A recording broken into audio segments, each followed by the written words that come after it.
extremely grateful for the opportunity to join you at this important conference in Leeds today. None of us have lived through a time of such political uncertainty in peacetime Britain. There are simply no precedents. Indeed, if a few months ago anyone had forecast events of the past few weeks, they would have been greeted with incredulity. One thing, however, has not changed. Our country is divided as never before. The very concept of a united kingdom is now threatened.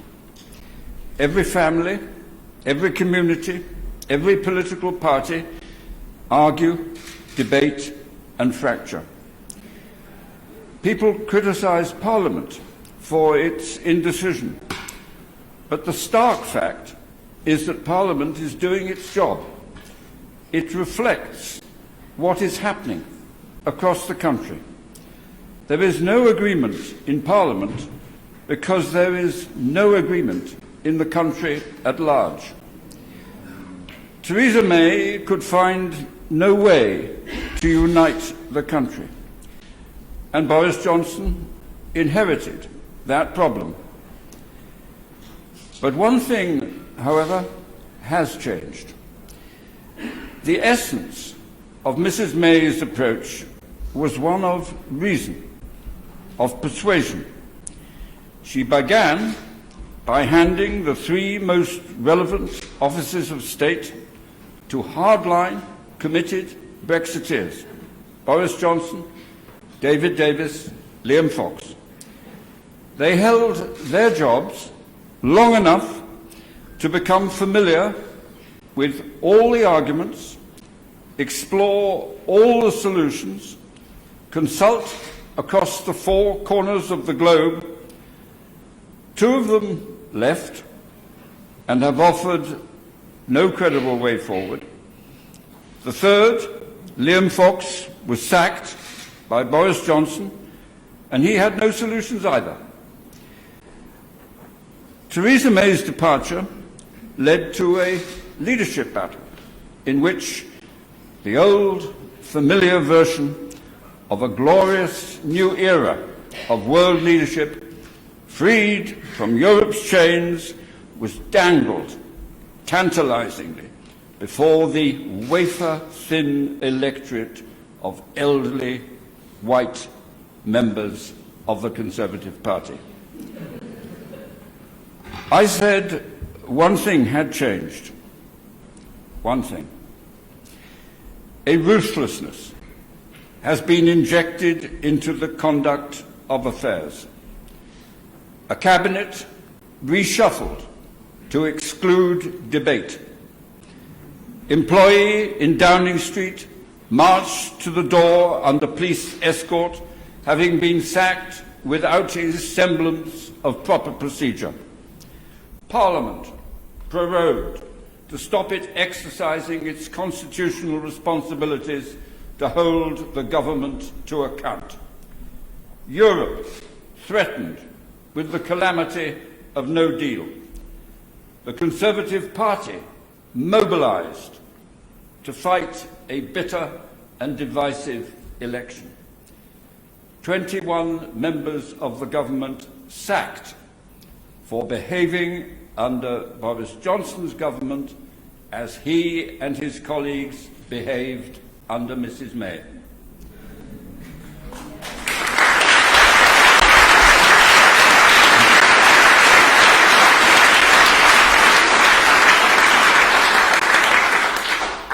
This pattern of events is not a jumble of historic coincidence.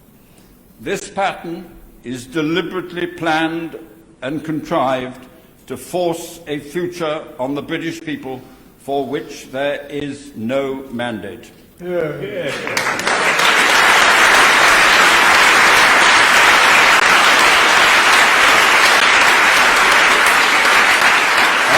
And the responsibility lies without equivocation at the feet of Mr. Johnson and the political zealots he has entrusted with the keys of number 10 Downing Street. From the moment he entered number 10, Mr. Johnson has been campaigning as in a general election, and any observer with the faintest political interest could have seen the warnings. Speech after speech, photo opportunity after photo opportunity. The police, the health service, education. I have never seen our public services so manipulated for the narrowest of party political purposes.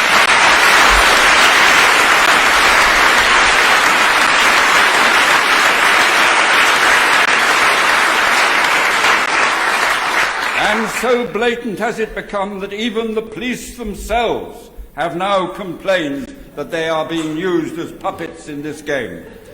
I have never seen either such superficiality injected into the vital services these organisations provide. It is nearly 50 years since I walked the streets of Liverpool after the Toxteth riots. Of course, we rightly backed the police in their lonely and essential responsibility to uphold the rule of law. But the police did not cause the riots. The riots were the consequence of deep social tensions that existed and the lack of any effective local leadership to cope with them. Society is rightly concerned about the rise of knife crime. It is irresponsible to believe you will tackle the social circumstances that attract young people to buy these horrendous weapons by exposing more policemen and women to the dangers that would face them. It may appeal in a general election, particularly to a section of the electorate that lives nowhere near inner city Britain, but it is no substitute for a genuine policy of reform.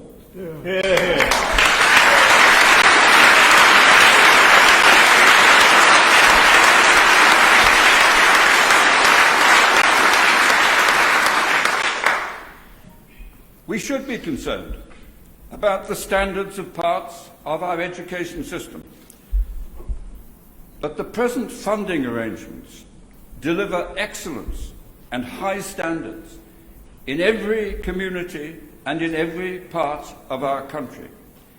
Allocating more money has a popular appeal, but it ignores the real issue. Too many of our schools and training facilities are simply not good enough. We tolerate standards that are too low, and everybody knows where those schools are. Too little is done to secure improvement. And this week's review of public expenditure is a classic example of an electioneering government. No attempt is set to give a sense of direction, to prioritise an agenda, to secure long-term reform. Simply more money financed by more borrowing on economic forecasts that are seriously out of date, just more for everyone. Lollipops all over the place.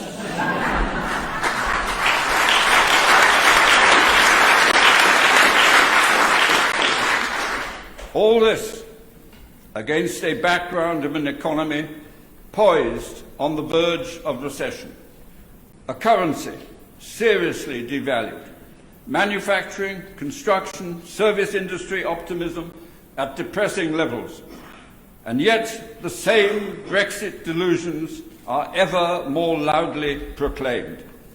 It will take years to establish exactly the terms on which our companies will trade with Europe. That uncertainty affects half our overseas trade. The loss is incalculable, but the fear of it is already at work in investment levels and job security. This government puts faith in Mr. Trump.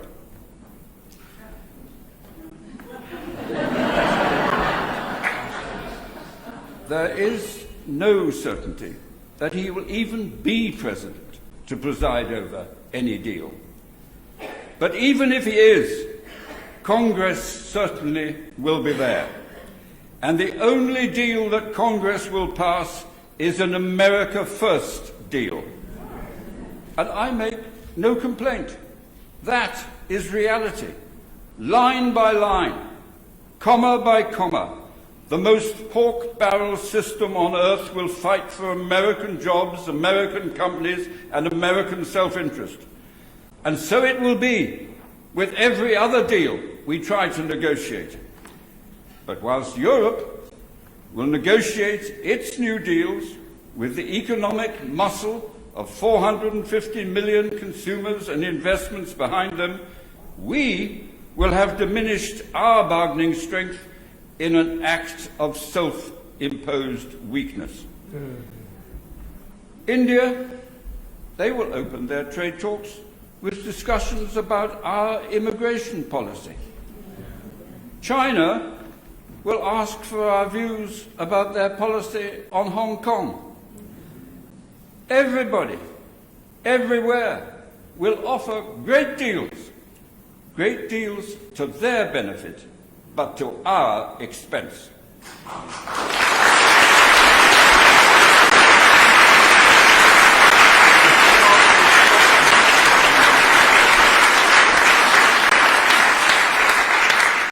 The next delusion is wrapped up in the promotion of deregulation.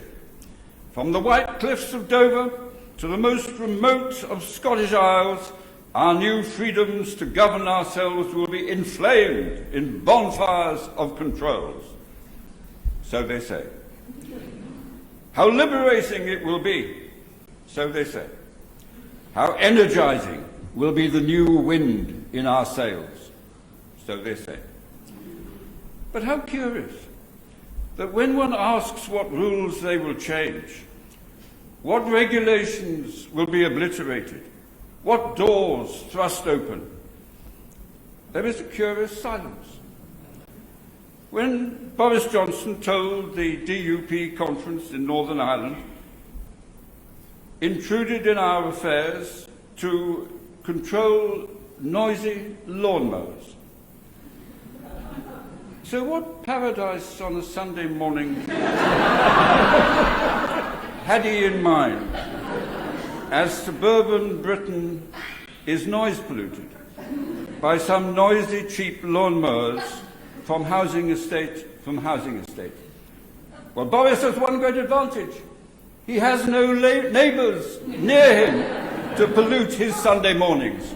But millions of British people do live on housing estates where there are rightly regulations to stop unnecessary noise from lawnmowers.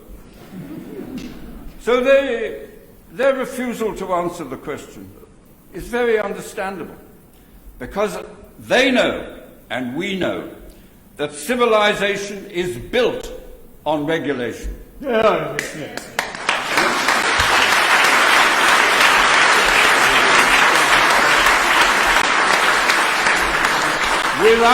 Without those regulations, there will always be someone who will sell a more dangerous, more toxic, more polluting product. There will be landlords who exploit, racialists who prejudice, criminals who profit. And I know, because I was there before many of the regulations were introduced. I was there when public opinion demanded regulations to control and bring about safety and higher standards.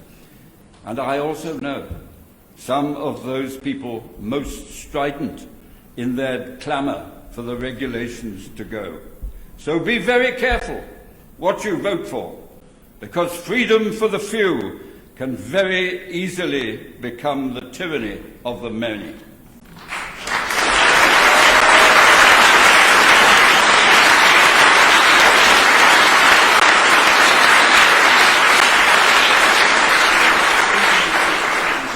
In the end, the debate about a place in Europe must transcend the day-to-day detail of everyday life.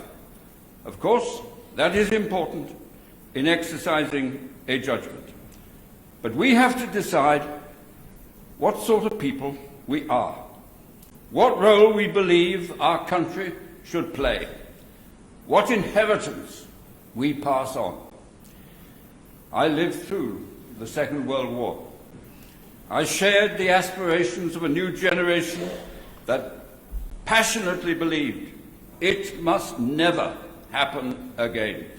As Churchill put it, jaw, jaw, not war, war. 3 times in 3/4 of a century, Europe had been convulsed in bloodshed and conflict. I witnessed the end of an empire, and that huge compliment to Britain's imperial past, the emergence of Commonwealth. I shared the vision of every Conservative Prime Minister of modern times that our new destiny demanded our place at the heart of the emerging Europe. And let no one misunderstand the nature and reality of that Europe. It is a coming together of 28 sovereign democracies who have agreed to share some sovereignty in order to add the essential ingredient of power to give meaning to that sovereignty. No German feels less German. No Frenchman feels less French. No national of any member of the community feels any less loyal to their allegiance to their flag or parliament. The simple reality is amply demonstrated by Boris Johnson's visit the other day to Berlin and Paris. Angela Merkel and President Macron are the pawnbrokers of the power brokers of modern Europe. I believe we must share in that configuration of reality in a modern world, not eradicate ourselves from it. 28 parliamentary democracies acting in concert, acting for their joint self-interest. The colonels, they have gone from Greece. The fascists from Spain and Portugal. The communists, a pale shadow of the significance they achieved in post-war France and Italy. 1,000 years and more of conflict resolved in long-forgotten battlefields about which no one can remember, replaced by tedious, protracted, but infinitely preferential debate and compromise. That is the essence of the miracle of modern Europe.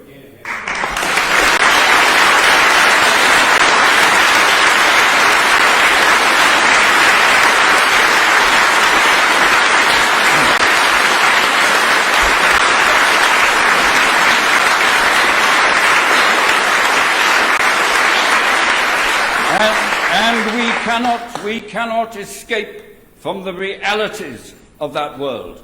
We cannot build an alternative world. A world that in just over a century has replaced human communication by foot, horse or rail. Today, news travels the world in real-time milliseconds. A world where giant economies feed their industries with the funds to exploit ever more technological advance. A world where terrorism is instant, international and ever-present. A world where giant companies shelter their earnings in tax havens, thus avoiding taxes in the economies where those earnings arise. A world where life to the planet itself is now real and growing. In such a world, with all the challenges involved and the economic frustrations created, the rise of populism and nationalism is evident. The economic crash of 2008 fueled resentment across the modern world as living standards froze. If ever there was a need for political leadership in this country, that time is now. Leadership that values the structure of cooperation and interdependence that emerged after the Second World War.